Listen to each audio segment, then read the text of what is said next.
असुर्यानां ते लोका अन्धेन तमसावृता तांस्ते प्रत्यभिगच्छन्ति ये केचात्महनो जनाः असुर्यानां ते लोका अन्धेन तमसावृता तांस्ते प्रत्यभिगच्छन्ति ये केचात्महनो जना। মঠের অধ্যক্ষ মহারাজ পূজনীয় শ্রীমৎ স্বামী সর্ববিধানন্দজি মহারাজকে, উপস্থিত আছেন মঞ্চে পূজনীয় শ্রীমৎ স্বামী রীতানন্দজি মহারাজ, পূজনীয় শ্রীমৎ স্বামী দিব্যব্রতানন্দজি মহারাজ, এছাড়াও আশ্রমে আছেন পূজনীয় সন্ন্যাসী মহারাজেরা, বিশেষত পূজনীয় শ্রীমৎ স্বামী অচ্যুতানন্দজি মহারাজ, তদ্ভাবানন্দজি মহারাজ এবং অন্যান্য পূজনীয় সন্ন্যাসী মহারাজেরা। তাদের সবার চরণে আমার ভক্তিপূর্ণ প্রণাম নিবেদন করি এবং আপনারা যারা এসেছেন শুধু ভক্তমণ্ডলী, আপনাদেরকেও জানাই আমার আন্তরিক শ্রদ্ধা, নমস্কার ও কৃতজ্ঞতা। এই পর্যায়ের আলোচনার বিষয় রাখা হয়েছে আজকের যুগ সমস্যায় স্বামীজির ব্যবহারিক বেদান্তের কার্যকারিতা। ঘোষক যখন বলছিলেন তখনই আপনারা বুঝতে পেরেছেন যে এই যে ব্যবহারিক বেদান্ত, এই ব্যবহারিক বেদান্তের ধারণাটি, বনের বেদান্তকে ঘরে আনা, এই যে ধারণাটি, এই ধারণাটি স্বামীজি পেয়েছিলেন তাঁর গুরু শ্রীরামকৃষ্ণদেবের কাছ থেকে। আমাদের সবার খেয়াল আছে শ্রীরামকৃষ্ণ জীবনের সেই বিখ্যাত কাহিনীটি, দক্ষিণেশ্বরে যে ঘটনাটি ঘটেছিল, যেখানে শ্রীরামকৃষ্ণ চৈতন্যদেবের জীবদয়া নিয়ে বলতে গিয়ে সেখান থেকে চলে এলেন আরেকটি সূত্রে। আমাদের ভারতীয় শাস্ত্রের সূত্র সাহিত্য খুব গুরুত্বপূর্ণ, সূত্র আকারে সংক্ষেপে বলা হয়, পরে সেটা ব্যাখ্যা করা হয়। তা শ্রীরামকৃষ্ণ জীবনে এরকম সূত্র সাহিত্য রয়েছে। তা শ্রীরামকৃষ্ণ একটি সূত্রে চলে এলেন, বললেন জীবে দয়া নয়, বল শিবজ্ঞান জীবসেবা ইত্যাদি ইত্যাদি। এবং সেদিন ওটা স্বামী নরেন্দ্রনাথ, তখন নরেন্দ্রনাথ শুনেছিলেন এবং বাইরে বেরিয়ে এসে বলেছিলেন যে এক অদ্ভুত আলোক তিনি ঠাকুরের কথায় পেয়েছেন। ভগবান যদি কোনো দিন দেন তাহলে তা জগৎময় প্রচার করবেন, বনের বেদান্তকে ঘরে নিয়ে আসবেন। এবং স্বামীজি তার এই প্রতিশ্রুতি, তার এই স্বপ্ন, তার এই ইচ্ছাকে যে বাস্তবে রূপায়িত করেছিলেন, সেটা আজ আর বলার অপেক্ষা রাখে না। এবং আমরা সর্বত্র রামকৃষ্ণ বিবেকানন্দ, সারদা বিবেকানন্দ ভাবধারার মধ্য দিয়ে যেসব লোকহিতকর কাজ দেখছি বলে আপাত দৃষ্টিতে মনে করছি, সেই সমস্তগুলোর পেছনেই আছে আসলে এই সূত্রটিকে বাস্তবে প্রয়োগের চেষ্টা। তার পেছনে আছে বনের বেদান্তকে এইভাবে ঘরে আনার চেষ্টা বা ব্যবহারিক জীবনে তাকে কার্যকরী করে তোলার চেষ্টা। স্বামীজি যে বিখ্যাত প্র্যাকটিক্যাল বেদান্ত লেকচারগুলো, যেগুলো জ্ঞানযোগে আছে, আপনারা স্বামীজির যারা কমপ্লিট ওয়ার্কস পড়েছেন বা বাণী রচনা সব পড়েছেন, আপনারা সবাই জানেন, অত্যন্ত পরিচিত, বিখ্যাত এবং অসামান্য এই বক্তৃতাগুলি। সেই বক্তৃতাগুলোর প্রথম বক্তৃতার সূচনাতেই স্বামীজি এটি বলেছিলেন যে দীর্ঘকাল ধরে এইগুলো মানে যেন কেবলমাত্র কিছু মুনি ঋষিদের মধ্যে, যারা সাধক, যারা গুহায় অরণ্যে থাকেন, তাদের মধ্যেই যেন ছিল।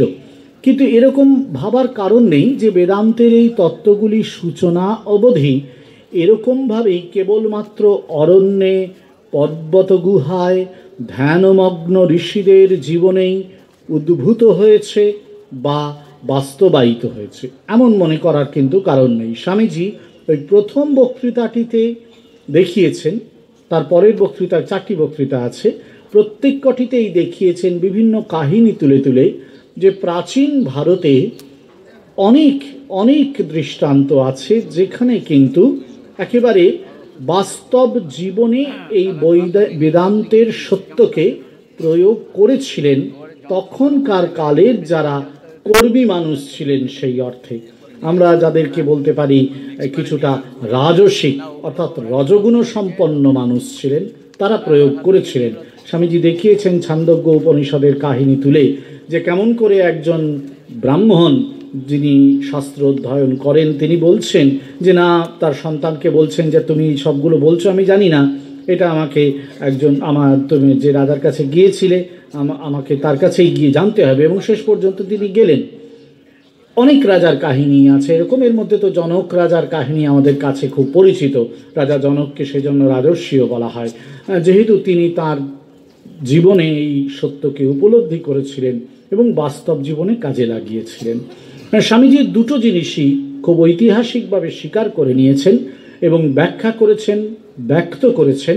প্রথমত এই যে বেদান্তের সত্য, সেই সত্যটিকে আমাদের বাস্তব জীবনে কাজে লাগানো যায় এবং এই বেদান্তের সত্য এই কারণেই ঋষিদের দ্বারা উপলব্ধ হয়েছে ও প্রচারিত হয়েছে। এটি কোনো অসম্ভব কিছু নয়। এটি তার প্রথম স্পষ্ট বক্তব্য জগতের কাছে।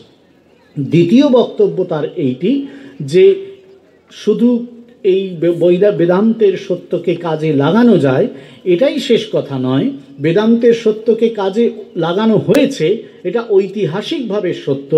তার কারণ তার দৃষ্টান্ত স্বরূপে আমাদের উপনিষদে বা পুরাণে অনেক কাহিনীর অবতারণা করা হয়েছে। কেউ যদি এরকম দাবি করেন যে উপনিষদ বা পুরাণের কাহিনীগুলো তো কাহিনীই মাত্র, এগুলো তো গল্পই মাত্র, এটাকে ইতিহাস কেন বলবেন?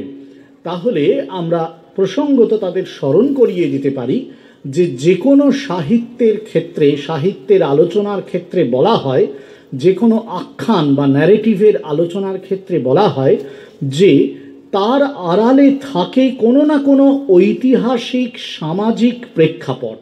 যে চরিত্রকে আজকে আমরা পুরাণ বলে বা উপনিষদের বলে দূরকালের বলে মনে করছি গল্পের চরিত্র, মনে রাখতে হয় সেই গল্পের চরিত্রের পিছনে কোনো ঐতিহাসিক আখ্যান অবশ্যই ছিল, কোনো সামাজিক প্রেক্ষাপট অবশ্যই ছিল। না হলে কিন্তু হঠাৎ করেই কেবলমাত্র কল্পনা থেকে সব কিছু তৈরি হয় না। হয়তো কল্পনায় তার কিছুটা অন্যরকম রূপ পাওয়া যায়, কিন্তু তার পিছনে একটি ঐতিহাসিক সত্য থাকে, একটি সামাজিক প্রেক্ষাপট থাকে। এটা কিন্তু সাহিত্যে আজকালকার দিনে বিশেষত খুব বেশি রকমভাবে সাহিত্যের আলোচনায় খেয়াল রাখা হচ্ছে। সুতরাং স্বামীজি যে কথা বলেছেন এটা মান্য এবং স্বীকৃত একটি সত্য। তৃতীয়ত স্বামীজি এটাও বুঝতে পেরেছিলেন যে এই দুটি মুখ্য বক্তব্য ছাড়াও তৃতীয় আরেকটি বক্তব্য স্বামীজি বুঝতে পেরেছিলেন বা বোঝাতে চেয়েছিলেন। সেটি হচ্ছে এই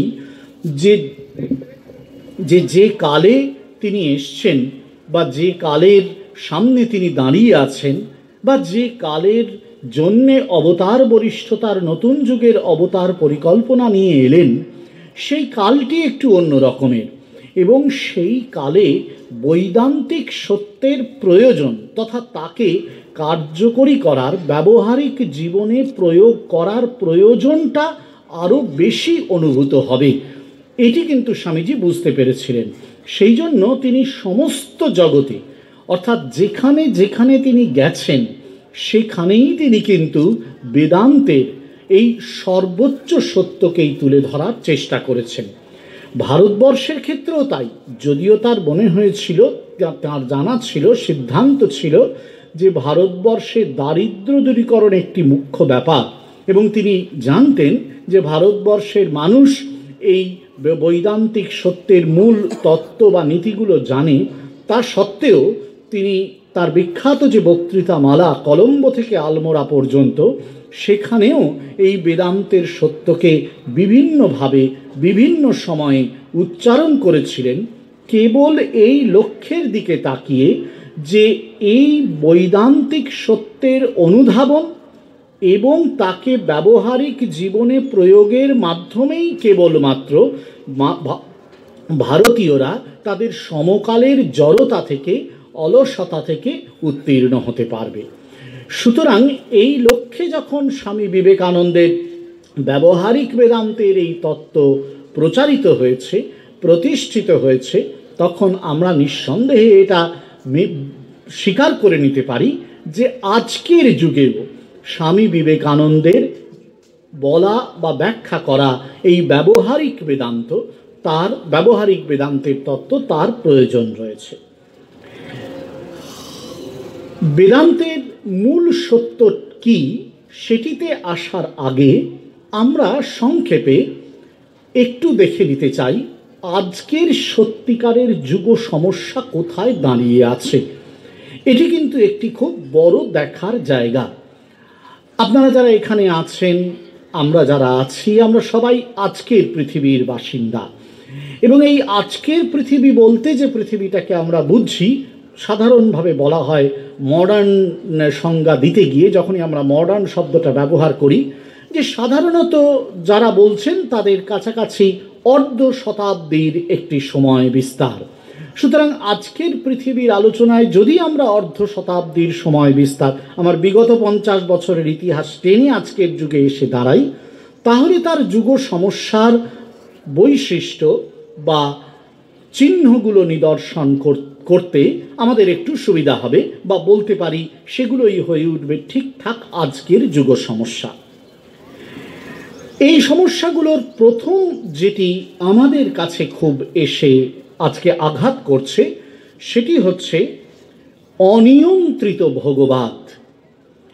এমন একটি ভোগবাদ আমাদের যুগে আমাদের কাছে এসে পৌঁছচ্ছে যেটাকে নিয়ন্ত্রণ করার ক্ষমতা আমাদের কাছে নেই, বা আমরা করতে পারছি না। হয়তো আছে কিন্তু আমরা করতে পারছি না। এটা কেবলমাত্র আমাদের দেশের সমস্যা এটা মনে করার বিন্দুমাত্র কারণ নেই। সমস্ত পৃথিবী জুড়ে এই সমস্যা। ব্যক্তি ভোগ করতে চাইছে, তার কাছে যা আছে সে আরও কিছু চাইছে, আরও অতিরিক্ত কিছু চাইছে, ব্যক্তি ভোগ করতে চাইছে। একটি পরিবার আরও কিছু চাইছে। এই যে চাওয়া, ভোগ করতে চাওয়াটা কোনো সীমারেখা দিয়ে আটকাচ্ছে না।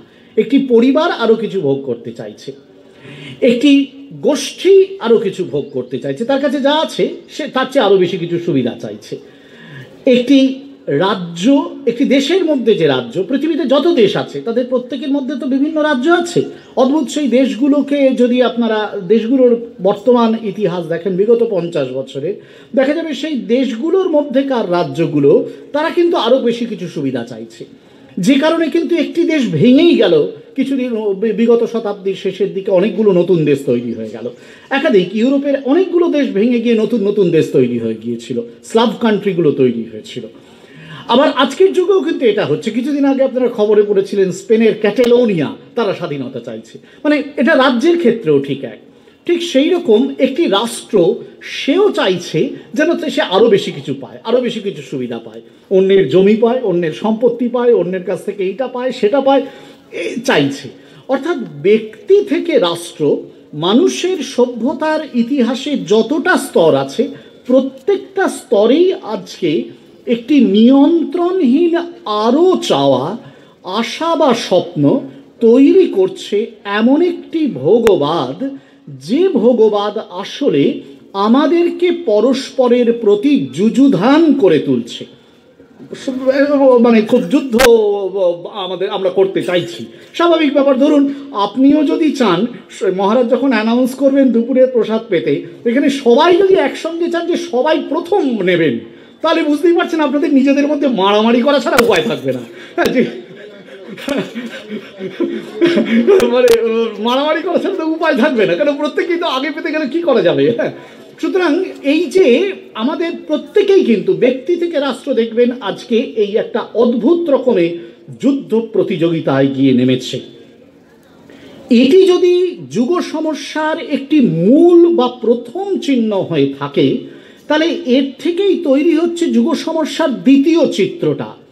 খুব সাম্প্রতিককালের একজন ভদ্রলোক, বিদেশের লোক, তার নামটা আমি একটু বলে দিচ্ছি, মানে আমি খুব তত্ত্বে ঢুকছি না, তার নাম বদ্রীলাল। তিনি এটা বলেছেন যে দেখুন, যদিও তার তত্ত্বটা আমাদের এখানে গ্রাহ্য নয়, কিন্তু তিনি যে কথাটা বলেছেন খুব মজার। বলছেন দেখুন, যতই আমরা একে অপরের মধ্যে প্রতিযোগিতায় নেমে যাব, মানে কিছু না কিছু চাই, এটা চাই, ওটা চাই, আগে চাই, পরে চাই, এই প্রতিযোগিতায় নেমে যাব, ততই কিন্তু আমাদের মধ্যে বাড়তে থাকবে স্বার্থের সংঘাত, হিংসার সংঘাত এবং পারস্পরিক ঈর্ষা। প্রতিযোগিতায় অসুস্থ প্রতিযোগিতা, যা কিনা আমাকেই কেবলমাত্র আমার জন্য ভাবতে শেখায়, তা কিন্তু তৈরি করবে এই অসুস্থ প্রতিযোগিতা, স্বার্থের সংঘাত এবং ঈর্ষা। বলে খুব সুন্দর তিনি ভদ্রলোক বলছেন, এবং এর পরিণতি, এটা যদি দ্বিতীয় চিত্র হয় যুগ সংকটের, তাহলে তৃতীয় চিত্রটাও খুব মজার। বলছেন এই প্রতিযোগিতায় একজন, দুজন বা কেউ কেউ জিতবে, কেউ কেউ হারবে। যে কোনো প্রতিযোগিতার নিয়ম তাই। আপনার সন্তানকে, আপনার নাতি নাতনিকে, আপনার ছাত্রছাত্রীকে আপনি যদি আপনার যতজন স্কুলে, কলেজে, আমার কলেজে 600 সাড়ে 600 জন ছেলে আছে, আমি যদি প্রত্যেককে বলি প্রত্যেকে ফার্স্ট হ, হ্যাঁ, তাহলে তো বোকার মতন কথা হয়ে যাবে। কেউ না কেউ সেকেন্ড হবে, কেউ না কেউ লাস্ট হবে, কিছু করার নেই। হ্যাঁ, এ তো র্যাঙ্কিং। আপনাদের সন্তানদের ক্ষেত্রেও তাই, নাতি নাতনি সবার ক্ষেত্রেই তাই। তাহলে মুশকিল হচ্ছে কেউ এগোবে, কেউ পেছবে। এই এগোনো পেছনোয় একটা সবচেয়ে বড় সমস্যা হবে, সেটা হচ্ছে বিভেদ তৈরি হবে। অখণ্ড অভেদ সমাজ, সাম্য নির্ভর সমাজ গঠনের যে স্বপ্ন কেউ কেউ দেখেছিলেন, তা কোনোদিন বাস্তবায়িত হবে না, কোনো দিন হবে না। তার কারণ এই বিভেদটা ক্রমাগত বাড়তে থাকবে, এবং যত বাড়বে তত দেখবেন আমাদের মধ্যে কিন্তু যারা একটু উচ্চ শ্রেণীর মানে ধনের দিক থেকে উচ্চ শ্রেণীর, সামাজিক খ্যাতির দিক থেকে উচ্চ শ্রেণীর, পড়াশোনা, মেধা ইত্যাদির দিক থেকে উচ্চ শ্রেণীর, শ্রেণীটা কিন্তু কেবলমাত্র সম্পদে হয় না। যাদের ধরুন মাথায় বেশি বুদ্ধি আছে, তারাও কিন্তু, যারা একটু কম বুদ্ধি আছে তাদেরকে একটুখানি ইগনোর করে, এ চলবে না এদেরকে দিয়ে। তার এই বিভেদটা সমাজে কিন্তু ক্রমাগত বাড়তে থাকবে। অখণ্ড অভেদ সাম্যপূর্ণ সমাজ গঠনের স্বপ্ন কোনোদিন সফল হবে না। যুব সমস্যার এই আধুনিক চালচিত্রের সামনে আজকে আমরা এসে দাঁড়িয়েছি। এটা কিন্তু কিছু আমাদের কাছে আজ একেবারে অনাবৃত সমস্যা। যদি নিজেদের দিকে তাকাই, নিজেদের পরিবারের দিকে, সমাজের দিকে দেখতে পাবো, দেখবেন যত পারিবারিক বন্ধনগুলো শিথিল হয়ে যাচ্ছে। এই যে খবরের কাগজে দেখা যায় না, ছেলে বাবা মাকে দেখছে না, বাবা মাও ছেলের সঙ্গে নানান রকম মারামারি করছে, শিক্ষক ছাত্রকে দেখছে না, ছাত্র শিক্ষককে অশ্রদ্ধা করছে, সব কিছুর মূলে, বা যত রকম আমরা বলি দুর্নীতি, হেনা তেনা, সব কিছুর মূলে কিন্তু আধুনিক যুগ সমস্যার এই চালচিত্র। তার কারণ প্রত্যেকে তো চাইছি আমরা আরও বেশি করে পেতে, তার কারণ প্রত্যেকে তো চাইছি আমরা আমাকে নিজেকে, ব্যক্তি চাইছে নিজেকে, রাষ্ট্র চাইছে নিজেকে শুধু বড় করে দেখতে, সবার ওপরে আমি উঠে দাঁড়াবো, আর বাকিরা আমার পায়ের তলায় থাকবে, বাকিরা আমার চেয়ে ছোট থাকবে। সবাই আমাকে দেখে বলবে ও ধনী, সবাই আমাকে দেখে বলবে ও দারুণ মেধাবী, সবাই আমাকে দেখে বলবে ওই লোকটা ক্ষমতা আছে। সমস্ত জগতেই কিন্তু এই একটা অদ্ভুত প্রবণতা তৈরি হয়েছে। এই প্রবণতার সামনে স্বামীজির ব্যবহারিক বেদান্তের সূত্র কি কাজে লাগতে পারে? সেটা কি কেবলমাত্র তাত্ত্বিক সূত্র হয়ে থাকবে? একেবারেই না। কেন নয়? তার কারণ স্বামীজি আমাদের মানব সভ্যতার গঠনের বা মানব সভ্যতার বিবর্তনের বা মানব সভ্যতার প্রগতির, গঠন, বিবর্তন ও প্রগতি, এই তিনটে পথে কিন্তু মানুষের সভ্যতা চলে। আমি মানুষের সভ্যতা বলতে ভাববেন না আমি একটা বিরাট কিছু বলছি। মানুষের সভ্যতা মানে ধরুন আপনার বাড়িটাও, আপনার যে পারিবারিক জীবন, আমার যে প্রতিষ্ঠান যেখানে আমি কাজ করি, সবাই কিন্তু মানব সভ্যতার এক একটা ছোট ছোট ছোট ছোট জায়গা। এগুলো সব গোলমাল হলে সভ্যতাটাই গোলমাল, এগুলো ঠিক থাকলে সভ্যতাটা ঠিক হয়ে যায়। মানব সভ্যতার এই গঠন, বিবর্তন ও প্রগতি, এই তিনটির কিছু মূল সত্যকে তুলে ধরেছেন এবং দেখাচ্ছেন যে এগুলোকে যদি ঠিক করা যায় তাহলে কিন্তু আমাদের এই যুগ সমস্যার সামনে দাঁড়িয়ে আমরা মুখোমুখি একটা লড়াই করতে পারবো। একদল মানুষ নিশ্চয়ই থাকবে যারা এই রকমভাবে আরও ভোগ করতে চাইবে। সমাজে কখনোই কিন্তু এইরকম মানুষরা একেবারে নিঃশেষ হয়ে যাবে এরকম মনে করার কারণ নেই। রাবণ যদি না থাকে তাহলে রামের কোনো দরকার পড়বে না, এ তো স্বাভাবিক ব্যাপার। দুর্যোধন দুঃশাসন না থাকলে, কর্ণ শকুনি না থাকলে ভগবান শ্রীকৃষ্ণের দরকার কেন পড়তো? সুতরাং সমাজে কিছু খারাপ মানুষ থাকবে, কিন্তু ভালো মানুষ যদি না থাকে তাহলে সমাজ এগোবে না, মানুষের সভ্যতা মুক্তির পথে এগোবে না কোনোদিন। সেই কারণেই স্বামীজি কিছু বেসিক ফান্ডামেন্টাল জায়গা বলেছেন। আমি একটা ছোট্ট ওনার যে প্রথম যে কর্মজীবনে বেদান্তের প্রথম বক্তৃতা, তার একটা ছোট্ট জায়গা একটু আমরা পড়বার চেষ্টা করি, একটু পড়ছি। স্বামীজি বলছেন, বেদান্ত পাপ স্বীকার করেন না, ভ্রম স্বীকার করেন। আর বেদান্ত বলেন সর্বাপেক্ষা বড় ভ্রম এই, ভুল এই, নিজেকে দুর্বল, পাপী ও হতভাগ্য জীব বলা। এরূপ বলা যে আমার কোনো শক্তি নেই, আমি এটা করতে পারি না, আমি ওটা করতে পারি না। কারণ যখনই তুমি ওইরূপ চিন্তা করো, তখনই তুমি যেন বন্ধন শৃঙ্খলকে আরো দৃঢ় করছো, তোমার আত্মাকে পূর্বের থেকে অধিক মায়ার দিক আবরণে আবৃত করছো। মানুষ পূর্বে কিছুটা পবিত্র ছিল, আরো পবিত্র হলো এমন নয়। বাস্তবিক সে পূর্ব হইতেই শুদ্ধ, তার সেই শুদ্ধ স্বভাব একটু একটু করে প্রকাশ পাচ্ছে মাত্র। আবরণ চলে যায় এবং আত্মার স্বাভাবিক পবিত্রতা প্রকাশিত হতে আরম্ভ করে। এই অনন্ত পবিত্রতা, মুক্ত স্বভাব, প্রেম ও ঐশ্বর্য পূর্ব থেকেই আমাদের মধ্যে বিদ্যমান। তার এই 4টে বক্তৃতাতেই এই মুখ্য বক্তব্যটা তত্ত্ব হিসেবে এসেছে।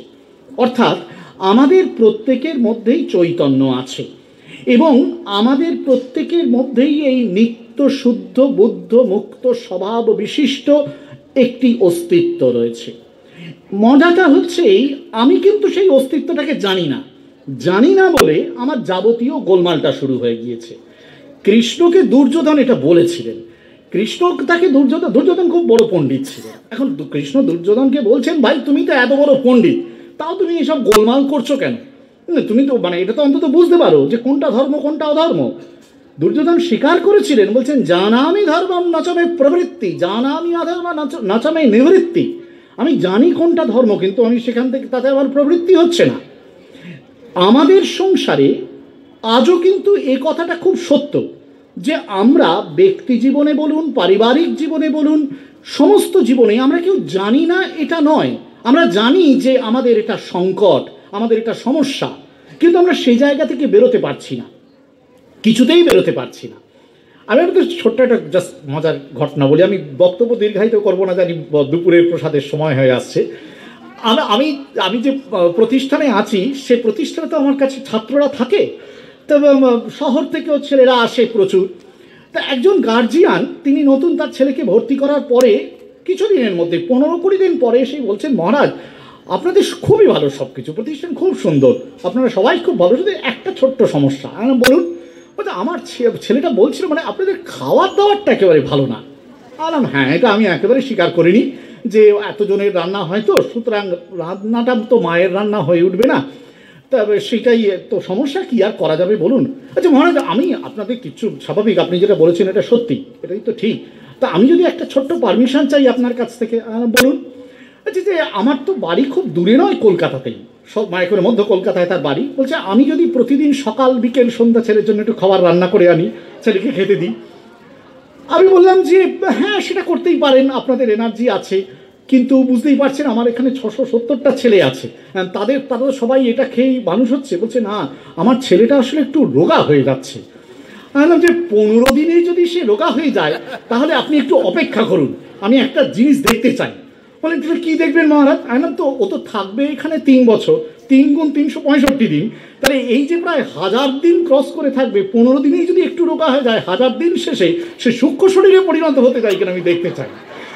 আসলে এর মধ্যে আর কিছুই নেই, কিন্তু এই যে একজনকে আমি আলাদা, এর মধ্যে স্নেহ ভালোবাসার জায়গা নয়, এর মধ্যে মূল জায়গাটা হচ্ছে যে আমি ভেবে নিচ্ছি যে ও পারবে না, এই পরিবেশেও মানিয়ে থাকতে পারবে না। ওর মধ্যেকার যে চৈতন্যের শক্তি, সেই শক্তিটাকে তার বাবা মা জানেই না, চিহ্নিত করতে জানেই না। সেটা যদি সে জানতো, তিনি জানতেন, তাহলে কিন্তু এই সমস্যা হতো না। অদ্ভুত ব্যাপার, আমি সেই ছেলেটি 3 বছর পাশ করে চলে গেছে, আমি সেই ছেলেটিকে যখন পাশ করে বেরিয়ে চলে গেল, আমি তাকে জিজ্ঞেস করলাম, কিরে তোর বাবা এরকম বলেছিল জানিস? বলে মহারাজ আমি জানি, বাবা মা সবসময় ভাবে আমি বোধহয় দুর্বল হয়ে পড়ছি, আমি যে যথেষ্ট সবল সেটা বোঝাতে পারি না। আমাদের এই যে স্বামীজি কিন্তু এই বেসিক থিওরিটা একটা আমাদের কাছে উপস্থাপিত করছেন প্রত্যেক মানুষের ক্ষেত্রে। আমরা যখনই ভাবি যে আমার মধ্যে এই চৈতন্য শক্তিটা, মানে আমরা বুঝতে পারি না যে আমার মধ্যে চৈতন্য শক্তিটা আছে কিনা, তখনই সমস্যাটা হয়ে যায় এইটা যে আমি আমার মধ্যেকার অচৈতন্য যে শক্তি, সেই শক্তিটাকে বড় করে তুলি। আপনারা নিশ্চয়ই সবাই জানেন জরাস্ট্রিয়ান ধর্মে পৃথিবীর সভ্যতায়, মানুষের সভ্যতায় দুটো অস্তিত্বের কথা বলা আছে। একটিকে তারা বলেছেন আহুর মাজদা, আরেকটিকে তারা বলেছেন আরহিমান। এই দুটো শক্তির মানে কি? আহুর মাজদাকে ওরা বলছেন যে এটা হচ্ছে পৃথিবীর শুভ শক্তি, আরহিমান হচ্ছে পৃথিবীর অশুভ শক্তি। ওনারা বলছেন খুব সুন্দর যে মানুষকে যদি বাঁচতে হয় আরহিমান না, আহুর মাজদার দিকে যেতে হবে। নিশ্চয়ই জেন্দাবেস্তা বা আবেস্তিনিয়ান যে স্ক্রিপচার, তারা হয়তো চৈতন্যের এই মূল সত্যে পৌঁছতে পারেননি, কিন্তু তারাও কি বুঝতে পেরেছিলেন সমস্ত জগৎ জুড়ে আহুর মাজদার রাজত্বটাই চাই। চৈতন্যের শক্তিতে মানুষ যখন জাগ্রত হবে তখন কিন্তু তার মধ্যেই শুভত্বটা তৈরি হবে। স্বামীজি কিন্তু এই জন্যই চৈতন্যের শক্তির দিকে এত স্পষ্ট, জ্ঞানযোগের বক্তৃতাবলী পড়বেন, স্বামীজি বারবার শুধু বলছেন যে আমাদের একটাই মাত্র ভুল, যে আমরা আমাদের উপরেই মায়ার আবরণটাকে চাপিয়ে রেখেছি, এবং যখনই চাপিয়ে রেখেছি তখনই কিন্তু আমাদের নানান রকম গোলমাল শুরু হচ্ছে। মায়ার দুটি শক্তির কথা শাস্ত্র বলেন, একটা আবরণ শক্তি, আরেকটা বলেন বিক্ষেপ শক্তি। আবরণ শক্তি তো আবৃত করে রাখলো, কিন্তু দ্বিতীয় শক্তিটা খুব সুন্দর, বেদান্ত সারের একটি টিকায় একজন টিকাকার, সুবোধিনী টিকাকার খুব সুন্দর বলছেন, বিক্ষেপ শক্তি জগৎটাকে তৈরি করে এবং তার মধ্যেকার ভ্রান্তিগুলোকে নির্মাণ করে। বিক্ষেপ শক্তি জগৎটাকে তৈরি করছে মানে এই জগতের মধ্যেকার যে বিভেদ, যেটার জন্যই জগতের অস্তিত্ব, সেটিকে তৈরি করছে। অথচ মানুষ কিন্তু নিত্য শুদ্ধ মুক্ত, সে কিন্তু এই বিভেদের মধ্যে নেই। অথচ আবরণ যখন চলে এলো, মায়া যখন চলে এলো, তখন সে আবৃত করে জগৎটাকে তৈরি করে দিল, অর্থাৎ এই আলাদা আলাদা ভাবটা তৈরি করে দিল। হ্যাঁ হ্যাঁ, ও আচ্ছা আচ্ছা আচ্ছা, মানে রজ্জু সর্পর যে বিখ্যাত, ধরুন যতক্ষণ আমি দূর থেকে দেখছি অন্ধকারে, হ্যাঁ, আমাদের মহারাজ খুব সুন্দর বলেন, রজ্জু সর্প বৃক্ষ স্থানু, এর গল্প আছে। রজ্জুটাকে দূরে অন্ধকারে ওটাকে দেখছি সাপ, দড়ি পড়িয়া, ওটাকে ভাবছি সাপ, উড়ে বাবা ভয় পেয়ে গেলাম, আর যাওয়া যাবে না, সুতরাং ঘুরে যাই। বাস্তবে এই ঘটনা ঘটেছিল জানেন, আমি যখন সারগাছিতে সঙ্গে যোগদান করেছিলাম, ওখানে প্রচুর সাপ ছিল, আর আমি শহর কলকাতা থেকে গিয়েছি, সেইভাবে সাপের এই ভয়াবহ অভিজ্ঞতা তো আমার নেই। তা একদিন আমাকে ওখানে মহারাজরা বলে দিয়েছেন, দেখো এখানে প্রচুর সাপ আছে, বর্ষাকালে বেরোয়, তুমি একটু দেখে শুনে চলবে। তা একদিন সত্যি রাত্রিবেলায় হাঁটছি রাস্তা দিয়ে, তখন কিছু দূরে গিয়ে আমি দাঁড়িয়ে গেছি, পাশে একজন সিনিয়র মহারাজ আছেন, দাঁড়িয়ে পড়লে কেন, মনে সাপ, বলে আরে ওটা সাপ নয়, ওটা দড়ি, ওই মাঠের আলের জন্য ওই রাস্তার ওপর দিয়ে দিয়েছে। একেবারে বাস্তবে ঘটনা ঘটে, আমি এটার ভুক্তভোগী। মানে এটা বাস্তবিক ঘটে। কিন্তু আসলে জগতের এই মিথ্যাত্বটাকেই দূরীভূত করতে হবে, স্বামীজি এটাই বলছেন, এই ভ্রমটাকে সে দূরীভূত করতে হবে। এবং এই ভ্রমটা যতক্ষণ থাকে ততক্ষণ সে ভাবতে থাকে যে আমার মধ্যে তো চৈতন্য শক্তি নেই, সুতরাং আমার মধ্যে তাহলে কি আছে? অচৈতন্য শক্তি, যেটাই আসলে আমাদের মধ্যে পাপবোধ তৈরি করে। আমরা যারাই গোলমাল করি, যে চুরি করে সে কিন্তু জানে সে চোর, যে অন্যায় করে সে কিন্তু জানে সে অন্যায়কারী, যেমন দুর্যোধন জানত। এই বোধটা তার কি করে আসছে? তার কারণ সে ওই মায়ার আবরণটাকে দূরে সরিয়ে নিজের ভেতরের চৈতন্যটাকে বুঝতে পারছে না, সেই জন্যই এটা আসছে। স্বামীজি কিন্তু ওই জায়গাটাতেই আমাদের আঘাত দিচ্ছেন। আজকের যে যুগ সমস্যার সামনে আমরা এসে দাঁড়িয়েছি, যে যুগ সমস্যার মূল হচ্ছে আমাদের উপরে এই মায়ার আবরণটা তৈরি করা, যার ফলে আমরা কিন্তু কেবলমাত্র নিজের জন্যে চাইছি, অন্যের জন্য চাইছি না। দেখুন, আমাদের সমস্ত সমস্যার মূলেই আছে কিন্তু ওই ভোগবাদ, ওই যে শুরুতে বললাম, যেখানে আমি নিজের জন্য চাইছি। আমার ওই গার্জিয়ানটি তার ওই এক ছেলের জন্য চেয়েছে। সবাই কিন্তু সংসারী। একজন বাবা মা কিছুদিন আগে এসে বলেছিলেন, জানেন আমার ছেলে আমাকে একটুও দেখে না। খুব দুঃখের কথা, আপনারা দেখেছিলেন? বলে হ্যাঁ, আমি অবশ্যই দেখেছিলাম, আমার ছেলেকে তো আমি মানুষ করেছি। যখন মানুষ করেছিলেন তখন আপনার ছেলে বাদে অন্য কারোর ছেলেকে মানুষ করেছিলেন? বা অন্য কোনো গরিব মানুষকে দেখেছিলাম, মানে তা কেন, আমার ছেলেকে তো আমি মানুষ করবো, আমরা সমস্ত সম্পদ ওর জন্য দিয়েছি। আর আমি তখন তাদের বলেছিলাম, আপনারা যদি ওটা ভাগ করে দিতেন এবং ও যদি দেখতো আপনি ওকে ছাড়াও অন্যদের ভালোবাসেন, তাহলে আজ ও আপনাদের আপন করে নিত, সবার মধ্যেও আপনাদের খুঁজে পেত। আমরা তো সেটা করি না, অনেক সময় আমরা কেবল আমাদের জন্যই সব কিছু তৈরি করি, তাই জন্য সকলের জন্য খুঁজে পাওয়া যায় না। এইটা স্বামীজি প্রথমেই এই তত্ত্বটাকে বলে স্বামীজি এই বাস্তবটায় চলে গেলেন। আমি আরেকটা জায়গায় বলছি, এটা দ্বিতীয় বক্তৃতাটাই রয়েছে। স্বামীজি বলছেন একটি জায়গায়, বিখ্যাত এই কথা স্বামীজি, যেখানে স্বামীজি বলছেন, আমরা জীবন্ত ঈশ্বরকে পূজা করতে চাই। আমি সারা জীবন, খুব গুরুত্বপূর্ণ কথা, স্বামীজি বলছেন, আমি সারা জীবন ঈশ্বর ব্যতীত আর কিছুই দেখি নাই। এটা বলেই থেমে যেতে পারতেন। তার সামনে যারা শ্রোতারা বসে আছেন তাদেরকে এরপর স্বামীজি বলছেন, তুমিও দেখনি, আমিও দেখিনি, তুমিও দেখনি। এই চেয়ারখানাকে দেখতে হলে তোমাকে প্রথমে ঈশ্বরকে দেখতে হয়, তারপর তাঁরই ভেতর দিয়ে চেয়ারখানাকে দেখতে হয়।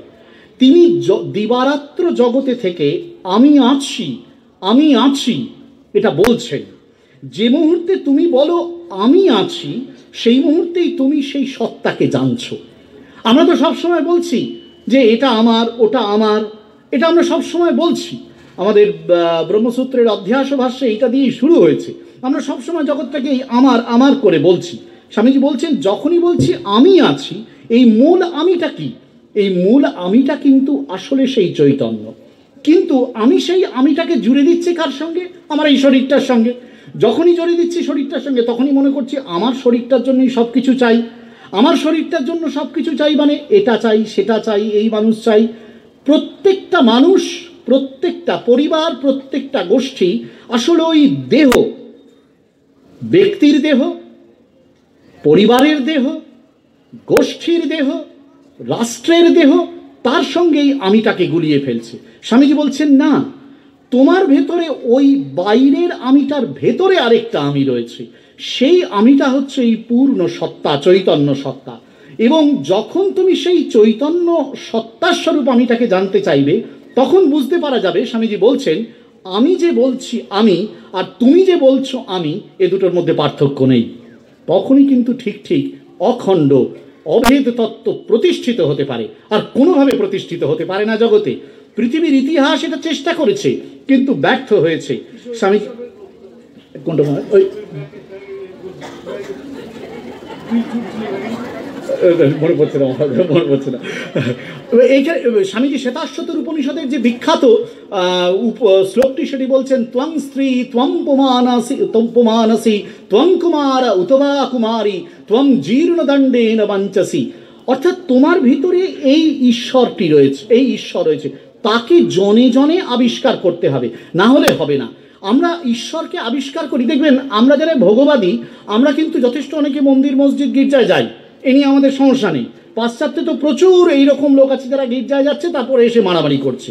আমাদের দেশেও এরকম প্রচুর মানুষ রয়েছে, মন্দিরে যাচ্ছে, মসজিদে যাচ্ছে, গির্জায় যাচ্ছে, তারপর মারামারি করছে, একে ওকে কামড়াকামড়ি করছে। তার কারণ আমরা তো ঈশ্বরকে ওই কেবল প্রতিমার মধ্যে, ওই প্রতীকের মধ্যে আবদ্ধ রেখেছি। এটি বিখ্যাত ঘটনা আছে, এটি উল্লেখ করেছেন মানে একটি পরবর্তীকালের গ্রন্থে, ওই নামদেবের জীবনের ঘটনা। নামদেব একজন বিখ্যাত সাধক ছিলেন মধ্যযুগের। আমাদের মহারাষ্ট্রের পান্ডারনগরে এখনও যে বিঠ্ঠলজির মন্দির আছে, সেই মন্দিরটি ইনফ্যাক্ট নামদেব ওখানে সাধনা করতেন। তা নামদেব ওখানে সাধনা করেছেন এবং খুব ভালো গান করতেন। এবার নামদেব ওই সাধনায় বিঠ্ঠলজি জাগ্রত হয়েছিলেন, তার কথা শুনতেন, তার কাছে আসতেন, একেবারে তিনি যা বলতেন শুনতেন। তো ওই সময় পান্ডারনগরে নামদেব ছাড়াও আরও বেশ কয়েকজন সাধক ছিলেন।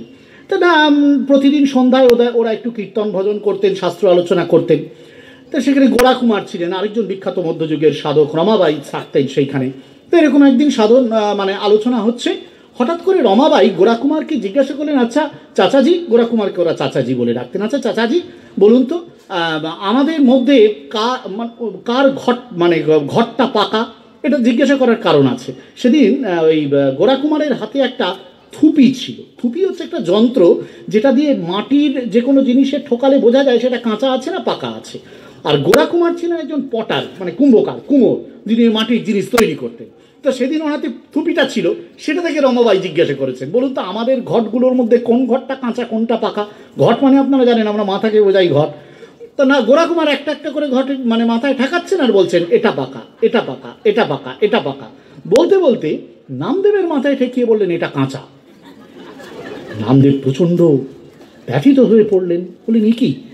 একেবারে ঘর থেকে সঙ্গে সঙ্গে বেরিয়ে এলেন, কাঁদতে কাঁদতে সোজা বিঠ্ঠলজির মন্দিরে গিয়ে বিঠ্ঠলজির সামনে বসে দরজা টরজা বন্ধ করে খুব কাঁদছেন আর বিঠ্ঠলজিকে বলছেন, এ কি প্রভু, আমি তোমার এতদিন সাধনা করলাম, তুমি আমাকে দেখা দাও, তোমার সঙ্গে আমার নিত্য কথা হয়, আলাপ হয়, আর আজকে নাম ওই গোরা কুমার কিনা বলে দিল আমার ঘরটা কাঁচা, তার মানে আমি আধ্যাত্মিক দিক থেকে এগোতে পারিনি, এ কি?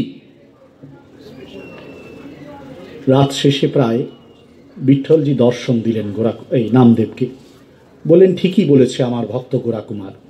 নামদেব চমকে উঠলেন, বলেন কি বলছো, ঠিকই বলেছে? বলে হ্যাঁ ঠিকই বলেছে। কেন? বলছেন এক সেটা তোমায় বলবো না, তুমি জঙ্গলের মধ্যে যাও, সেখানে তোমার গুরু রয়েছেন, তিনি তোমাকে দেখিয়ে দেবেন। নামদেব সঙ্গে সঙ্গে সেই ভোর রাত্রে হাঁটতে শুরু করলেন।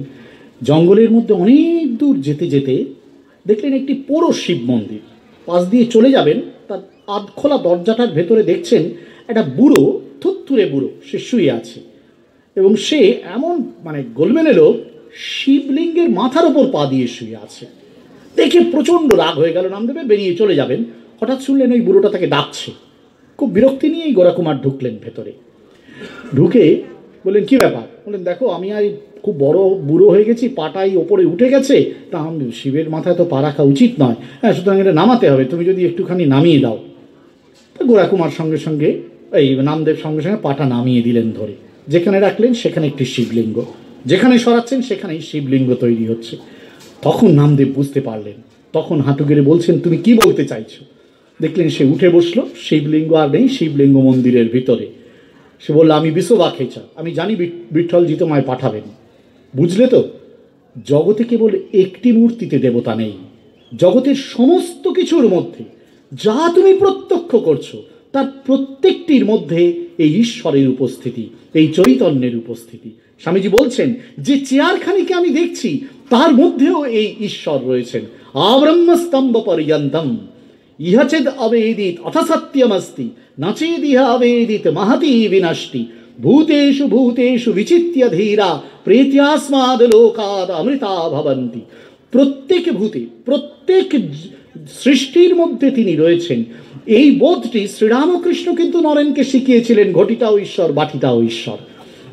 স্বামীজি তার প্র্যাকটিক্যাল বেদান্তে এই ধারণাটি আমাদের কাছে দিতে চাইছেন। জগৎ জোড়া ঈশ্বরের উপলব্ধির সাধনাই মানব সভ্যতার মুক্তির একমাত্র সাধনা হতে পারে, এর বাইরে কোনো উপায় নেই। কোনোভাবে আমরা জগতের এই ভেদটাকে দূর করতে পারবো না, আমাদের ভোগকে নিয়ন্ত্রণ করতে পারবো না। তার কারণ চৈতন্যের জাগৃতির সাধনা, চৈতন্যের উপলব্ধির সাধনা আমাকে এটি বোঝাবে যে দেহের জন্য, যে বাড়ির জন্য, যে গাড়ির জন্য আমি সমস্ত রক্ত দান করছি জল করে, আসলে সেগুলোর কোনো প্রয়োজন নেই আমার জন্য, যদি না তা সমগ্র আমি বাদে সমগ্র জগতের জন্য ব্যয়িত হয়। আমরা সমস্তটাই আমার জন্য করছি, কিন্তু আমার জন্য নয়, এই সমস্তটাই জগতের জন্য ব্যয়িত হতে হবে। স্বামীজি বলেছিলেন যে তোমরা যাকে মানুষ বলে ভুল করো, আমি তাকে ঈশ্বর বলে উপাসনা করি। তার বিখ্যাত লিভিং গড কবিতায় লিখেছিলেন, ye fools who neglect the living God and his infinite reflections with which the world is full. তার ইনফাইনাইট রিফ্লেকশন, সমগ্র জগতে তাদের এই রিফ্লেকশনটি ছড়িয়ে আছে, আমরা তাকে বুঝতে পারছি না, সেটা আমাদের ভুল। এবং বুঝতে পারছি না বলে আমরা কি বুঝছি? আমরা ভাবছি আমার এই দেহটাই শেষ, আমরা ভাবছি আমার এই বাড়িটাই শেষ কথা, এবং চলো এবার এই দেহ নিয়ে বাড়ি নিয়েই কিন্তু আমাদের সমস্ত কিছু লড়াই, আমাদের সমস্ত কিছু চেষ্টা। শেষ করছি ছোট্ট একটি ঘটনা দিয়ে। আমি বললাম শুরুতেই যে আমি তো একটি প্রতিষ্ঠানে থাকি, এই যুগের ছেলে, তাদের সঙ্গে থাকতে হয়, বুঝতেই পারছেন। বছরখানেক আগে একটি ছেলে, মানে একটা ক্লাসরুমে কথা হচ্ছে, তো একটি ছেলে হঠাৎ করে প্রশ্ন করলো, খুব গুরুত্বপূর্ণ প্রশ্ন, আমার মনে হয় আপনারাও অনেকে করেন বা ভাবেন, এটা আমাদের শুনতে হয়, পূজনীয় মহারাজদেরও নিশ্চয়ই শুনতে হয়েছে। মহারাজ আপনারা ঘর বাড়ি ছেড়ে সাধু হয়ে গেলেন, তা আপনাদের বাবা মাদের কষ্ট হয়নি? এর স্বাভাবিক ব্যাপার। আর আপনারা সংসারের দায়িত্ব তো পালন করলেন না। আপনারা বললেন জগতের সেবা, জগতের সেবা, বাবা মার দায়িত্ব তো পালন করলেন না। এইটা ঠিক কীরকম লাগছে না মহারাজ? আপনারা যে মুখে বলছেন অথচ করছেন না। তা আমি তাকে মজা করে কিছু কথা বলেছিলাম, খুব সুন্দর। তারপরে ক্লাসের শেষে আমাদেরই একটি ছাত্র, সে তার ওই বন্ধুটিকে নিয়ে বলতে বলতে বেরোচ্ছে কিছু কথা।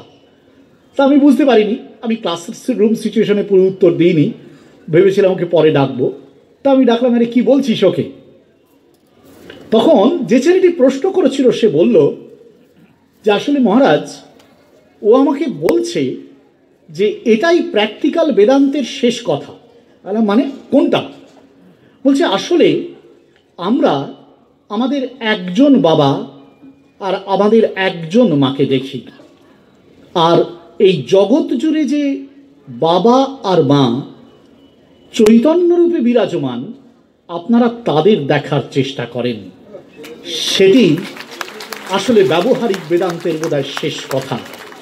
এই চৈতন্যের বিরাট বিস্তার, এটিকে অনুভব না করলে, শুধু অনুভব নয়, প্রতি মুহূর্তেই সাধনায় যুক্ত না হলে আমার জন্য ভোগের ইচ্ছা কমবে না, এবং সেই ভোগের ইচ্ছা প্রসূত লড়াই কমবে না, স্বার্থপরতা কমবে না।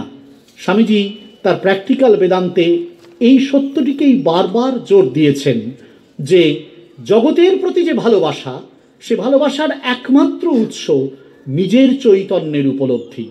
সে উপলব্ধি না হলে যে ভালোবাসা থাকে তা কেবলমাত্র স্বার্থপর, নিজের দেহের জন্য, নিজের পরিবারের জন্য, নিজের সমাজের জন্য, নিজের দেশের জন্য।